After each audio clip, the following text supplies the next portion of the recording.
What's going on, YouTube? Welcome back to the Pylon YouTube channel. This is our weekly waiver wire pass catching video. Last week we did just wide receivers, but I kind of changed it to be pass catching players, so wide receivers and tight ends, because I got a lot of questions on Instagram about tight ends, so trying to expand and adapt. So we're going to go through pass catchers for this week.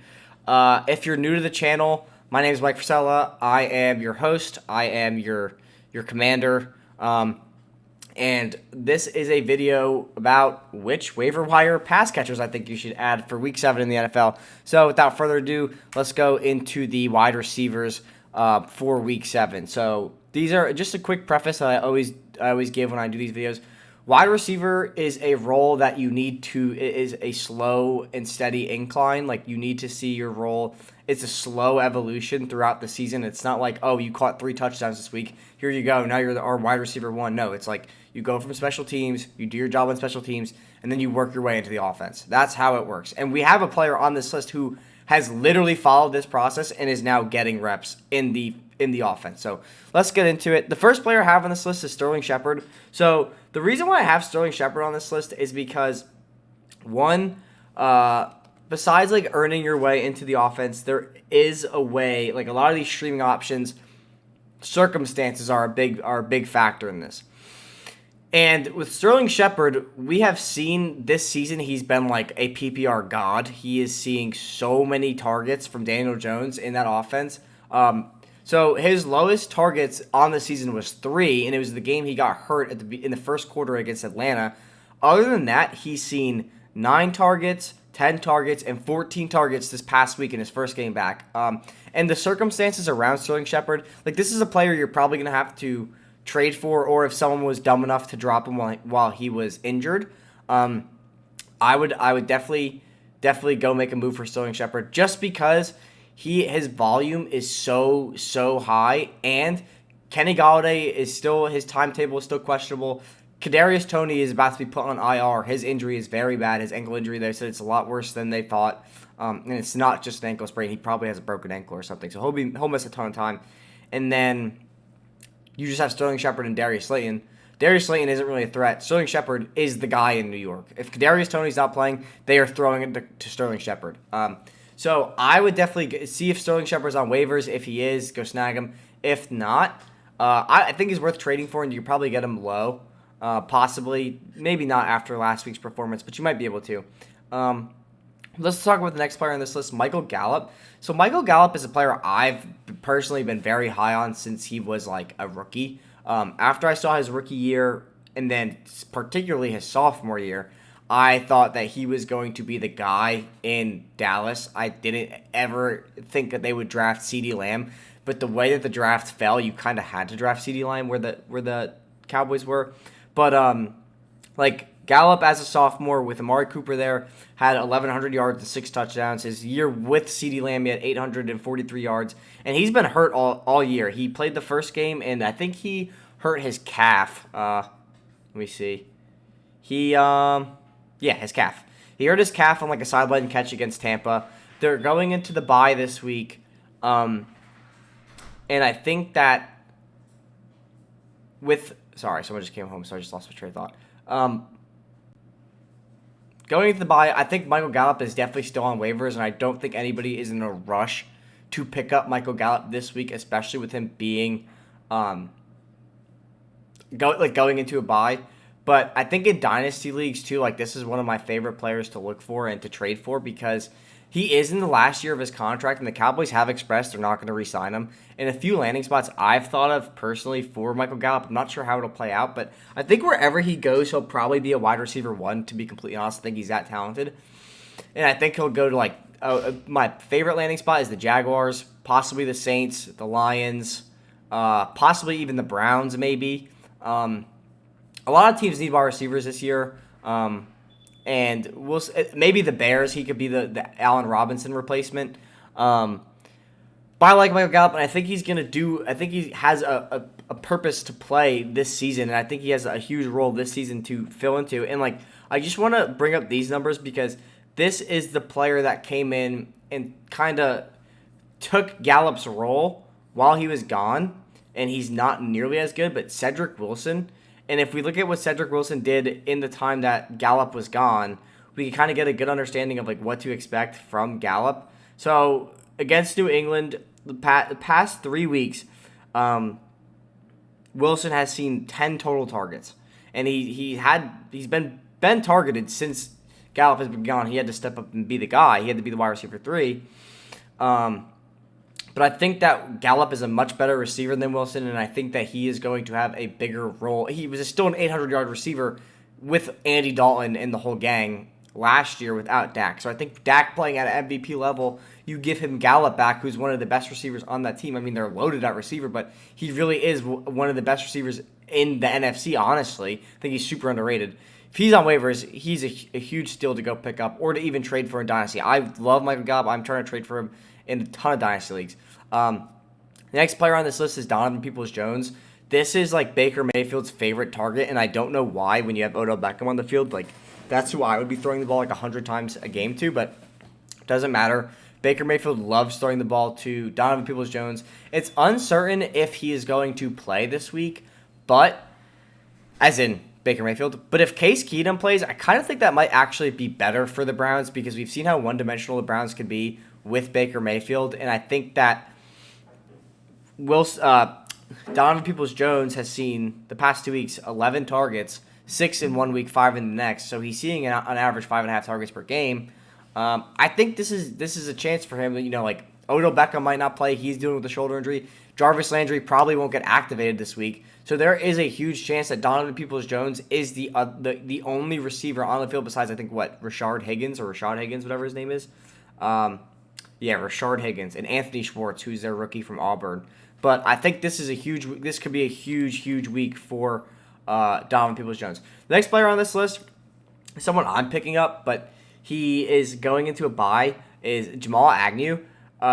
So like I was talking about before we started talking about wide receivers, this is a position where your role develops, and we've seen Jamal Agnew. You've probably seen the highlights on like Instagram or ESPN or whatever you're watching of like his 108-yard returns. He's a great punt returner.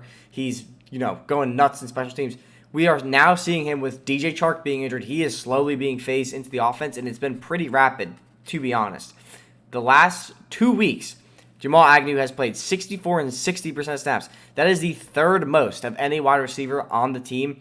He is just behind Laviska Shenault and Marvin Jones. So I think Jamal Agnew, and on top of that, so he's seeing the snap percentage that you'd like to see him on the field, but he's also seeing the past 3 weeks, I'm going to just talk about the last 2 weeks. Last 2 weeks, he has, quick math, 13 targets, 7 in week 5 against Tennessee and 6 in week 6 against Miami. So his role in the offense is expanding rapidly.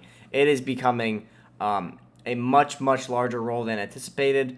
And I think that he is going to continue to be involved in the offense. The next player and last wide receiver I have for this week is A.J. Green. A.J. Green has definitely asserted himself as the wide receiver 2 in this offense, and I have been very high on A.J. Green for the past 3 weeks. And here's why. So if we look at the snap percentages, DeAndre Hopkins is out-snapping him at 96, 92, and 88% the last 3 weeks.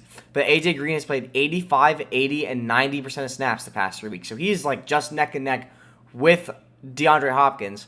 And then the next closest is Christian Kirk, who's been bouncing around between 55 and 84% of snaps. He's in that range, and there's no consistency. And then the next person up is Rondale Moore. I would kind of honorable mention Rondale Moore because that's a player whose snap percentage has only increased week to week. He's gone from 30 to 47 to 34 to 43 to 48 to 58. So he is slowly eating into Christian Kirk's snap percentage. Also, they're running a ton of 4 wide receiver sets.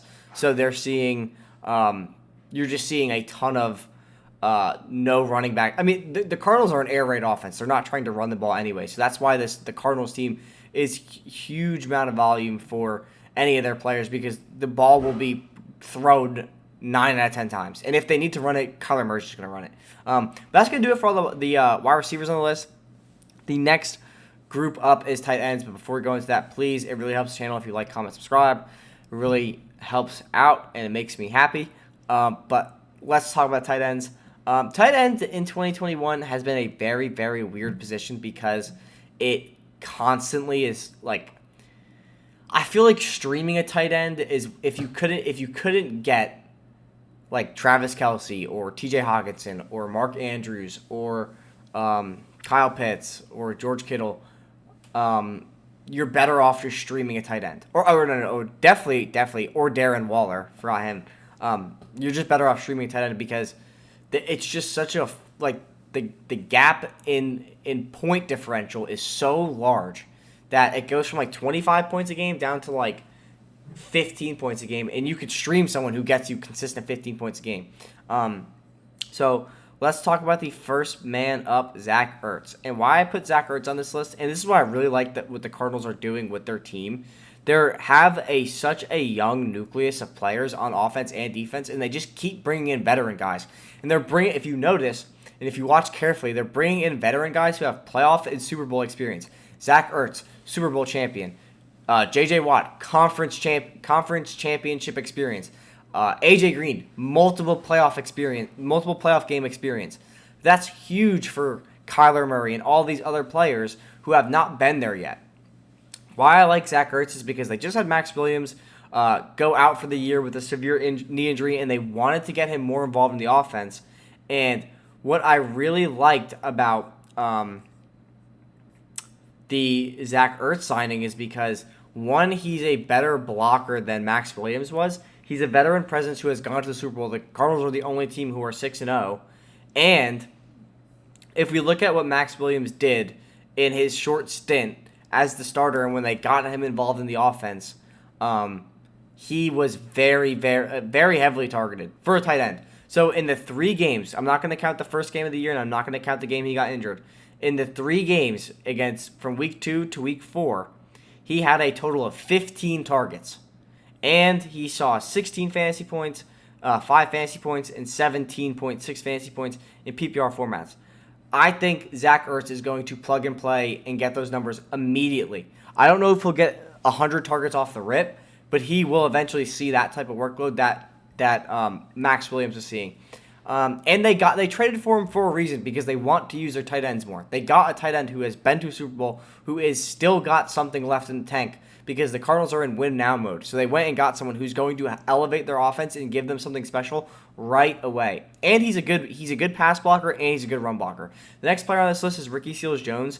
The only thing you really need to know about Ricky Seals-Jones is his snap percentage over the past 3 weeks since Logan Thomas has been hurt. 92% of snaps, 99% of snaps, and 100% of snaps. And when Logan Thomas was healthy for 3 games, he saw, for 3 straight weeks, 100% of the snaps every single week. That is what you could expect for Ricky Seals-Jones. Logan Thomas won't be back until the end of October, so you have 1 more week of streaming Ricky Seals-Jones. And in that time, he has seen the past 2 weeks where he was playing basically 100% of snaps. He has seen 15 targets in 2 weeks, which is craziness. So I love Ricky Seals-Jones. He's probably my favorite streaming option for right now. I think he could definitely plug and play. I've plug and played him in almost every league, and he's been balling out for me. I really just look for 10 points for my tight end if I don't have like a Travis Kelce or one of those high-end tight ends, because I think that is like where the tight end position is comfortably floating around. Like if you get 10 points for your tight end, you have a good tight end. But let's go to the next player on this list, Hunter Henry. So the appeal in Hunter Henry isn't in the snap percentage, because him and Jonnu Smith are running very similar amounts playing very similar amounts of snaps. Where the appeal is Hunter Henry has ran 133 routes compared to Jonnu Smith's 70 routes. So we are seeing Hunter Henry basically dominate the pass catching game. He is dominating the routes ran game over Jonnu Smith. And he, I think with the structure of this offense being that they don't have an alpha wide receiver 1, they have Jacoby Myers, Nelson Aguilar, who I haven't really heard much about this season. And then their other 2 big pass catchers are Hunter Henry and Jonnu Smith. They're really looking at those 2 guys to be to help out in the passing game. And I don't know if Hunter Henry definitely is available in some of your leagues out there on waivers. I think he's a viable streaming option. I would definitely pick him up, wait for him to have a huge game, and then trade him. But let's talk about the next player, CJ Uzoma. So CJ Uzoma isn't seeing the craziest amount of volume per game, but in the past 3 weeks, he has seen 10 targets, right? Wait a second. Yeah, 10 targets in the past 3 weeks. And the biggest thing for him is he's like a comfortable red zone target for Joe Burrow. He's kind of touchdown or bust, a touchdown or bust player. I would probably pick anybody on this list before Uzoma, but I think he still is a viable option with how good that Bengals offense is. And I think in a game like Baltimore, where they have a good secondary, Uzoma is going to be a very, very friendly target for Burrow that will probably see a lot more targets than he has. So it's probably going to have a game where he gets like 5 to 6 targets, which is a good amount for a tight end. And then the last player I have on this list is Mo Alley-Cox. I really like Mo Alley-Cox. He saved me last season in fantasy. I think he was like the tight end 9 for a good portion of the year. And the reason why I think he is a good fit for this offense is because even though Jack Doyle is playing virtually the same amount of snaps and seeing the same amount of targets, Mo Alley-Cox is seeing all the red zone targets. Jack Doyle does not have a single touchdown on the year, and the same amount of receptions and targets, Mo Alley-Cox has 3. So, and think about the situation. Carson Wentz is coming from Philadelphia, where he's been in a system where he knows to throw to his tight end, is taught to throw to his tight end. That's why Mo Alley-Cox is one of his favorite red zone targets. And like a little bit of background about Mo Alley-Cox that I kind of found out that I think is a good bit of information of why he's so good in the red zone. I think he's about 6'5", 6'6". But he was a Division I basketball player, and he played center, and they were like, hey, come play football. And they just started throwing him touchdown passes in the red zone because he's going to box out, rebound, think of it that way for a touchdown pass. But that is going to do it for this video. I hope you enjoyed it. Please check out our Instagram. We are pumping out content on Instagram. We're posting every single day. We do videos like this we take every video we post and condense it into an Instagram video, Instagram photo, and when we do our start sit sell or our start sits for the week or our pick'ems for the week, we always post the results. And same thing with our weekly locks for sports betting. If you sports bet, we are now well over 500 in our sports betting. So definitely check out our Instagram and please come back in the next video. Like, comment, subscribe, or dislike, comment, subscribe. I'll change the channel just for you. But that's going to do it for this video. Thanks for watching. Peace!